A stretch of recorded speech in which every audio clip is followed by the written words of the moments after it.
할렐루야 성도 여러분 반갑습니다. 유튜브 성도님들도 반갑습니다. 오늘 하나님께 주신 말씀 마태복음 23장 13절입니다. 마태복음 23장 13절 말씀 제가 봉독하겠습니다.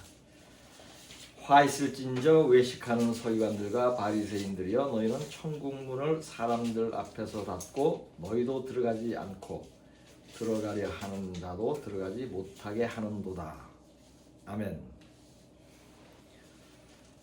하나님이 모세를 통하여 십계명을 주신 이유는 우리 인간들을 구원하기 위한 것입니다. 법이 없으면 선악의 기준이 없으므로 죄를 짓기 쉽습니다. 십계명을 주시기 전에도 하나님은 인간의 양심이 선악을 구분할 수 있게 하였습니다. 그러나 양심대로 버려둔 인간들이 죄를 많이 지음으로 십계명을 주어서 죄의 기준을 분명하게 한 것입니다.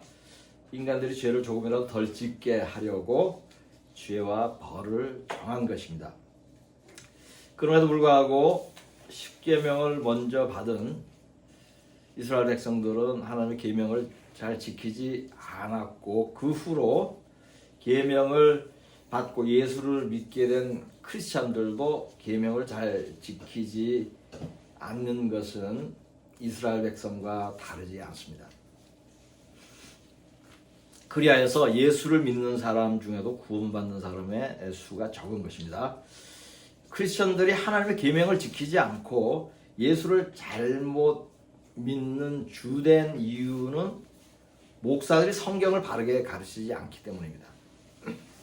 목사들이 자신들만의 계명을 만들어 가르치기 때문입니다.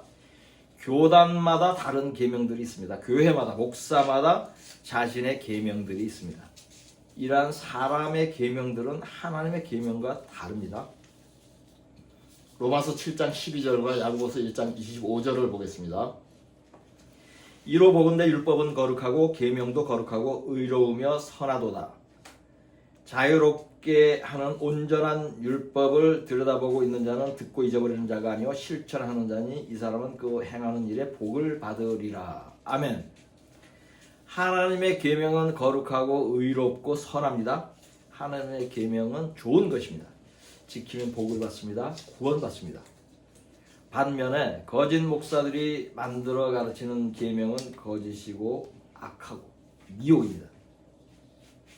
미혹은 예수를 잘못 믿게 속이는 것입니다. 미혹은 성경을 틀리게 가르쳐서 구원받지 못하게 하는 것입니다.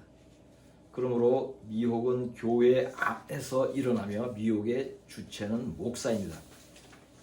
오늘 설교에서는 목사들의 여러 가지 잘못된 가르침 중에 특별히 교인들의 구원에 크게 영향을 미치는 10가지에 대하여 살펴보겠습니다. 저는 이것을 거짓 목사들의 십계명이라고 부르겠습니다. 하나씩 나열한 후에 항목별로 설명을 하겠습니다. 첫째, 하나님의 계명은 지키기 어려움으로 지키지 못한다. 둘째, 예수를 보내주시어 계명을 지키지 않아도 구원받게 하였다. 셋째, 한번 예수를 영접하면 영원히 구원받은 것이다. 넷째, 구원의 확신이 있으면 구원받은 것이다. 다섯째, 구원받을 사람은 하나님이 미리 예정하였다. 여섯째, 수입이 많고 재산이 많으면 복을 받은 것이다. 일곱째, 안식일은 토요일에서 일요일로 바뀌었다. 여덟째, 성경이 그만 돼지 같은 더러운 생물을 먹어도 된다. 아홉째, 이스라엘은 교회로 대체되었다. 열째, 교회가 WCC나 WEA에 속하는 것은 옳은 것이다. 지금 언급한 이 10가지는 구원과 관련되는 직접 연결되는 중요한 내용인데 모두 틀린 것입니다. 그럼에도 교회를 다니는 사람들의 대부분이 진리인 줄 믿고 있습니다. 그러나 이것들 중에 하나라도 믿고 따르면 구원받지 못합니다. 이처럼 구원을 결정하는 중요한 진리를 교회들이 모두 틀리게 가르치고 있으니 교회 안의 미혹이 얼마나 심각한지 짐작하기 어렵지 않습니다. 지금부터는 거짓 목사들의 10계명이 어떻게 틀렸는지 하나씩 풀어보겠습니다. 첫째, 하나님의 계명은 지키기 어려움으로 지키지 못한다.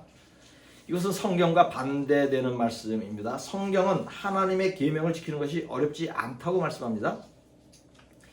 구약에서는 하나님이 직접 말씀하셨고 신약에서는 요한을 통하여 말씀하셨습니다. 신명기 30장 11절과 14절을 보겠습니다. 내가 오늘 네게 명령한 이 명령은 네게 어려운 것이 또 아니요 먼 것도 아니라 오직 그 말씀이 내게 매우 가까워서 내 입에 있으며 내 마음에 있음즉 내가 이를 행할 수 있느니라. 아멘. 하나님께서 계명을 지키는 것이 어렵지 않다고 말씀하였는데 사람이 어렵다고 하면 그 사람은 하나님을 거짓말하는 이로 만드는 것이죠. 많은 목사들이 교회 안에서 하나님을 거짓말쟁이로 만들고 있습니다. 요한일서 5장 3절을 보겠습니다.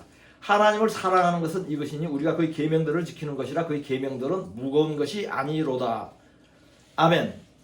이 구절은 하나님의 계명이 무거운 것이 아니라고 말씀합니다. 이 말씀은 계명을 지키는 것이 어려운 것이 아니라는 의미입니다. 이처럼 성경이 분명하게 계명을 지키는 것이 어렵지 않다고 말씀하고 있음에도 목사들은 계명을 지키기 어렵다고 가르치는 것은 교인들을 계명을 지키지 않게 하여 구원받지 못하게 하려는 마귀의 미혹입니다. 성경에는 하나님의 계명을 지키라는 말씀이 수도 없이 많이 언급되어 있습니다. 구약 성경뿐만 아니라 신약 성경에도 많이 언급되어 있습니다. 계명을 지켜야 구원받는다는 말씀도 여러 차례 하고 있습니다. 하나님께서 인간들이 지키기 어려운 것이나 지키지 못할 것을 지키라고 하지 않는 것은 마치 부모가 어린 자식에게 할 수 없는 것을 지키지 않는 것과 같은 것입니다. 부모가 5살 먹은 아들에게 자동차를 운전해서 성경책을 사라고 시키지 않을 것입니다. 이처럼 하나님이 주신 계명을 지킬 수 있는 것은 성경이 말씀하는 것이며 논리적으로도 설명이 됩니다. 그러니 하나님의 계명은 지키기 어려움으로 지키지 못한다는 것은 틀린 가르침입니다. 둘째, 예수를 보내주시어 계명을 지키지 않아도 구원받게 하였다. 인간이 하나님의 계명을 도저히 지킬 수 없으므로 하나님께서 예수를 보내어 십자가에 죽게 하심으로 더 이상 계명을 지키지 않아도 예수를 마음으로 믿기만 하면 구원받게 하였다는 것이에요. 이것도 첫째 계명과 연결되는 계명으로 엉터리입니다. 이 설명은 인간이 계명을 지키지 않아도 되게 하려고 예수님을 보내신 것처럼 말하는 것 같죠? 예수님이 이 땅에 오신 목적이 무엇입니까? 요한일서 3장 8절을 보겠습니다. 죄를 짓는 자는 마귀에게 속하나니 마귀는 처음부터 범죄함이라. 하나님의 아들이 나타나신 것은 마귀의 일을 멸하려 하심이라. 아멘. 이 구절은 예수님이 마귀의 일을 멸하려고 세상에 오셨다고 말씀합니다. 마가복음 1장 38절을 보겠습니다. 이르시되 우리가 다른 가까운 마을들로 가자. 거기서도 전도하리니 내가 이를 위하여 왔노라 하시고. 아멘. 이 구절은 예수님이 전도를 하기 위하여 오셨다고 말씀합니다. 예수님이 오신 목적은 십자가의 죽으심으로 인간의 죄를 대속하고 인간을 구원하려는 것입니다. 인간의 계명을 지키는 것이 어려워서 계명을 지키지 않아도 구원받게 하려고 예수님이 오셨다는 말씀은 성경에 없습니다. 이 둘째 계명도 하나님의 계명을 지키지 않게 하여 구원받지 못하게 하려는 마귀의 괴계입니다. 셋째, 한번 예수를 영접하면 영원히 구원받은 것이다. 이 주장이 틀린 것을 증명하는 성경 구절은 너무 많아 다 소개할 수도 없습니다. 그럼에도 불구하고 많은 목사들이 이것을 가르치는 배경은 거짓 교사 존 칼빈의 신학에 미혹되었기 때문입니다. 이들은 로마서 10장 10절을 잘못 해석합니다. 사람이 마음으로 믿어 의에 이르고 입으로 신하여 구원에 이르느니라. 아멘. 마음으로 예수를 믿고 예수가 구원주라고 고백하면 구원받는다는 것은 진리입니다. 그러나 그것은 구원의 시작입니다. 영원히 구원받는 것이 아닙니다. 하나님의 계명을 지키며 거룩하게 살아야 구원받습니다. 한번 구원은 영원한 구원이라는 엉터리 이론은 처음에는 장로교회에서만 가르쳤는데 교인들이 듣기 좋아하므로 지금은 온 교회로 퍼졌습니다. 한 번 구원은 영원한 구원을 믿는 사람은 진리를 바르게 알지 못함으로 구원받지 못할 뿐더러 영원히 구원받았다고 여기는 사람이 거룩하게 살 리가 없으므로 구원받지 못하게 되는 것입니다. 이러한 교리가 틀린 것을 보여주는 성경 구절 몇 곳을 보겠습니다. 빌립보서 2장 12절입니다. 그러므로 나의 사랑하는 자들아 너희가 나 있을 때뿐 아니라 더욱 지금 나 없을 때에도 항상 복종하여 두렵고 떨림으로 너희 구원을 이루라. 아멘. 이 구절은 구원은 두렵고 떨림으로 이루어가는 것이라고 말씀합니다. 한번 예수 영접하기만 하면 영원히 구원받은 것이라고 말씀하지 않습니다. 베드로전서 2장 2절을 보겠습니다. 갓난 아기들 같이 순전하고 신령한 젖을 삼아라. 이는 그로 말미암아 너희로 구원에 이르도록 자라게 하려 함이라. 아멘. 이 구절은 신령한 젖을 먹으면서 구원에 이르도록 자라라고 말씀합니다. 구원에 이르기 위하여는 젖을 먹어야 되는데 우유 한 병만 먹으면 단번에 자란다고 말씀하지 않습니다. 구원에 이르기 위하여는 계속 젖을 먹어야 합니다. 마태복음 7장 21절을 보겠습니다. 나더러 주여 주여 하는 자마다 다 천국에 들어갈 것이 아니요 다만 하늘에 계신 내 아버지의 뜻대로 행하는 자라야 들어가리라. 아멘. 이 구절에서 주여 주여 하는 자는 예수를 구세주로 영접한 사람입니다. 그러나 아버지의 뜻대로 행하지 않으면 구원받지 못한다고 말씀합니다. 이 말씀도 한 번 구원은 영원한 구원이 아닌 것을 보여줍니다. 한 번 구원은 영원한 구원이 틀린 이론이라는 것은 성경 몇 곳을 인용하여 확인해 보았습니다. 많은 엉터리 가르침들이 있지만 그 중에서도 교인들을 가장 쉽게 많이 지옥으로 끌고 가는 것이 바로 이것입니다. 넷째, 구원의 확신이 있으면 구원받은 것이다. 인간은 스스로의 구원을 확신할 수 없습니다. 자신을 의롭다고 생각하는 사람도 스스로 죄인이라고 여기는 사람도 자신이 구원받게 될지는 알 수 없습니다. 단지 인간은 죽을 때까지 구원을 힘써 이루어가는 것입니다. 왜냐하면 구원은 하나님이 정하는 것이기 때문입니다. 그날에 주께서 판단할 것이기 때문입니다. 고린도전서 4장 4절을 보겠습니다. 내가 자책할 아무것도 깨닫지 못하나 이로 말미암아 의롭다 함을 얻지 못하노라. 다만 나를 심판하실 이는 주시니라. 아멘. 바울은 스스로 자책할 만한 것이 없지만 주님이 어떻게 판단할지 모른다고 했습니다. 신실한 사도였던 바울도 이러한 고백을 하였다면 아무도 자신의 구원을 확신할 수 없을 것입니다. 그러나 교회는 구원에 대한 질문에 구원의 확신이 있다고 대답하는 사람은 구원받은 사람으로 간주하고 구원의 확신이 없다고 말하면 구원받지 못한 것으로 간주합니다. 이것도 교회 안의 매우 고질적인 거짓 가르침 중에 하나입니다. 다섯째, 구원받을 사람은 하나님이 미리 예정하였다. 성경에는 예정하였다는 말씀이 자주 나옵니다. 하나님은 많은 것을 계획하고 예정하고 또 예언도 합니다. 그리고 그러한 계획과 예정과 예언은 이루어집니다. 하나님은 예레미야를 선지자로 예정하였죠. 예레미야 1장 5절을 보겠습니다. 내가 너를 모태에 짓기 전에 너를 알았고 내가 배에서 나오기 전에 너를 성별하였고 너를 여러 나라의 선지자로 세웠노라 하시기로. 아멘. 하나님은 아브라함을 믿음의 조상으로 세워 복주시기로 예정하였습니다. 창세기 22장 10절을 보겠습니다. 내가 네게 큰 복을 주고 네 씨가 크게 번성하여 하늘의 별과 같고 바닷가의 모래와 같게 하리니 네 씨가 그 대적의 성문을 차지하리라. 아멘. 이러한 예정들은 하나님께서 임의로 하였고 모두 이루어졌습니다. 하나님께서 많은 것을 임의로 예정하지만 한 가지 미리 예정하지 않는 것이 있습니다. 그것은 인간의 구원입니다. 구원받을 사람과 구원받지 못할 사람은 예정하지 않습니다. 이것은 하나님의 성품에 맞지 않으며 공평하지도 않습니다. 하나님은 모든 인간이 구원받기를 원합니다. 디모데전서 2장 4절을 보겠습니다. 하나님은 모든 사람이 구원을 받으며 진리를 아는 데에 이르기를 원하시느니라. 아멘. 모든 인간이 구원받기를 원하는 것이 하나님의 뜻이에요.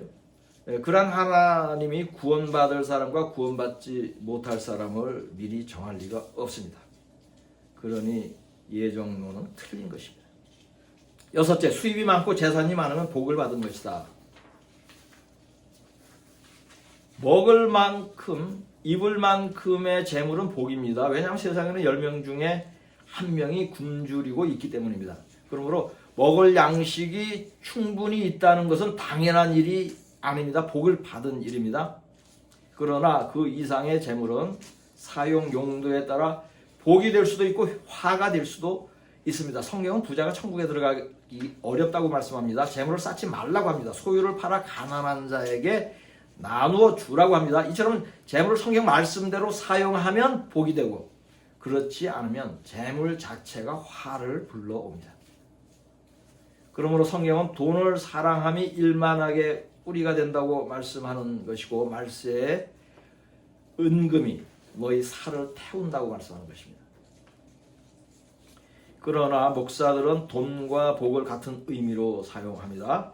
재산이 많을수록 수입이 많을수록 큰 복을 받았다고 말합니다. 이러한 가르침을 번영복음이라고 하는데 이것은 미혹입니다.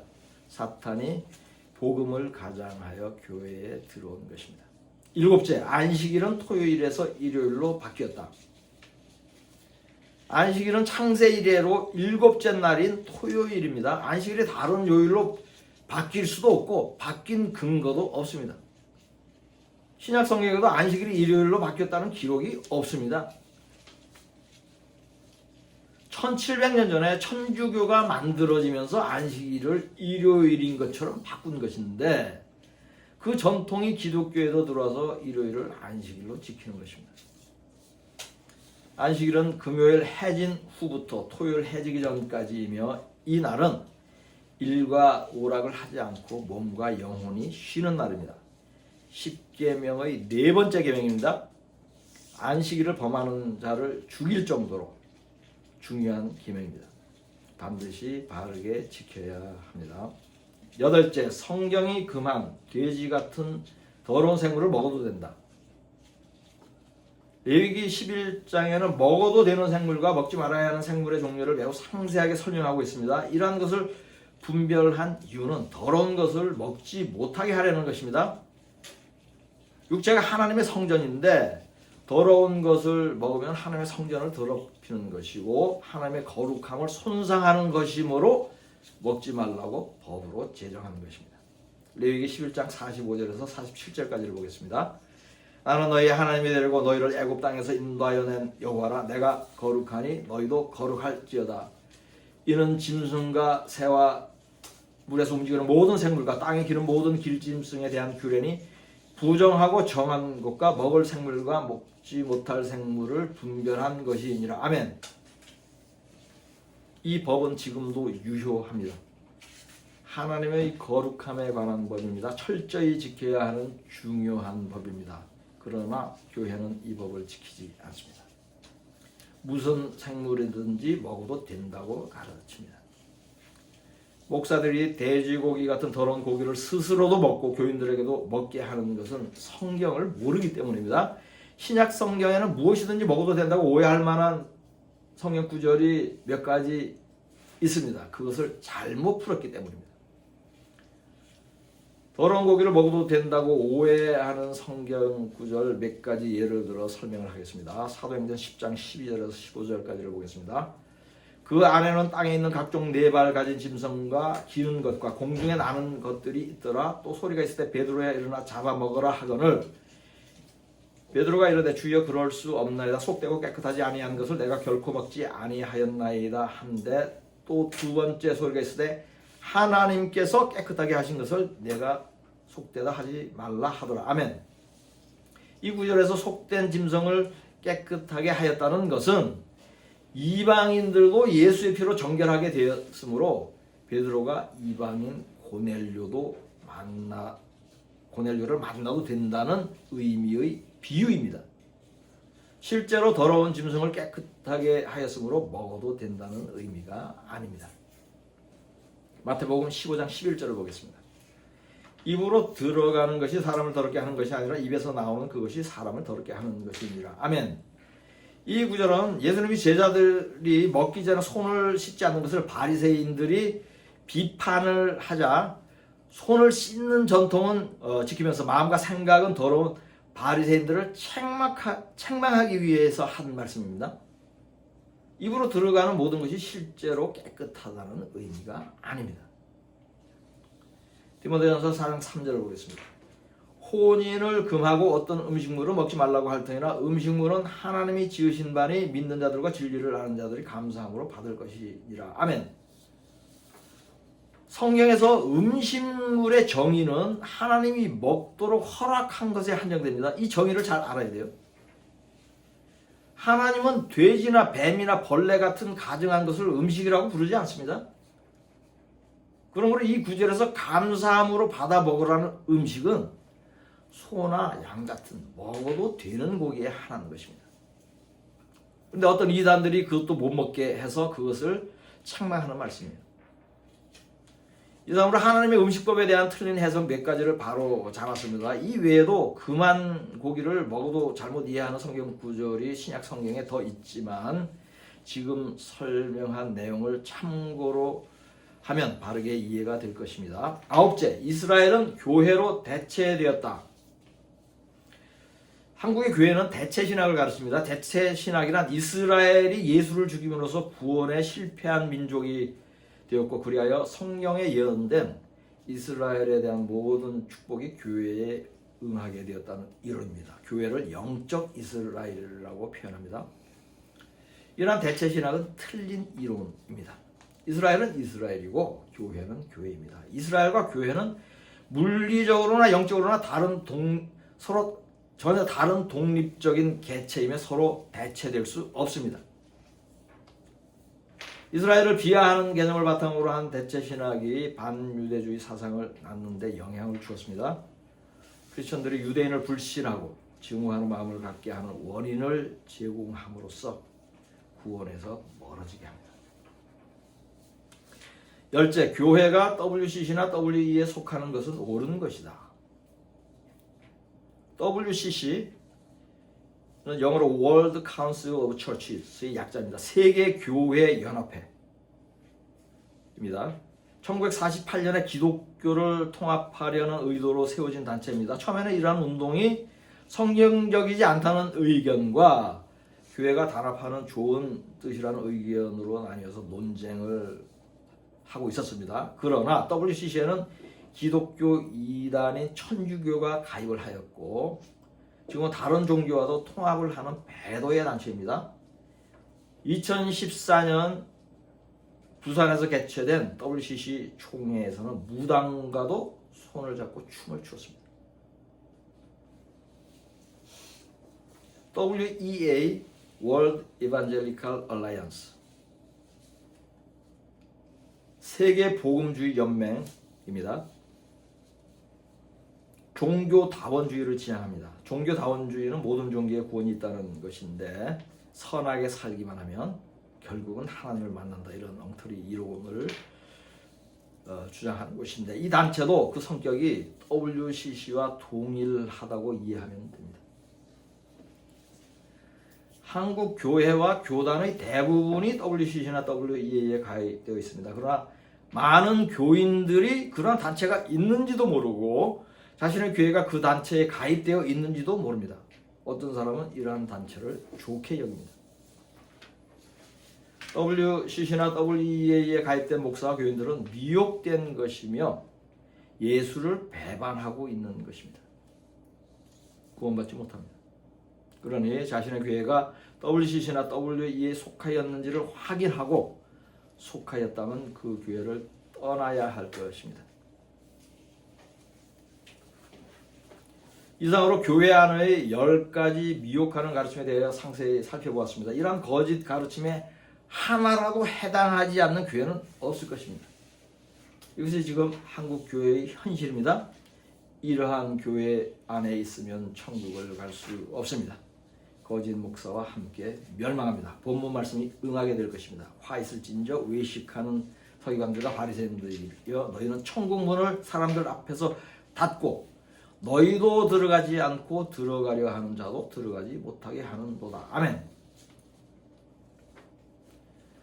지금은 마지막 때이고 마귀도 때가 찬 줄 알고 구원받은 자들까지도 미혹하려고 혈안이 되어 있습니다.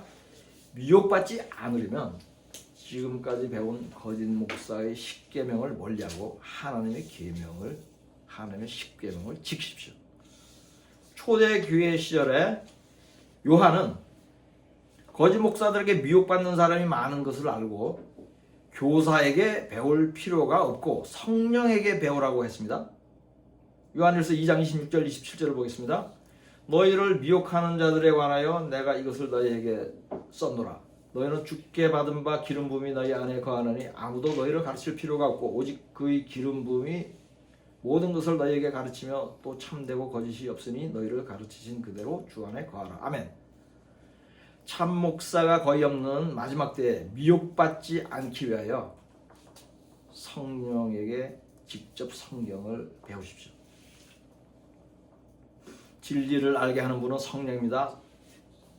성경책 외에 성령에게 배울 수 있는 책을 하나 소개하겠습니다.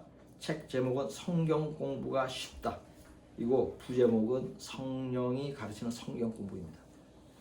제가 집필해서 10년 동안 가르친 책입니다. 이 책으로 공부하면 교사가 따로 필요 없습니다. 성령이 진리를 깨닫게 합니다.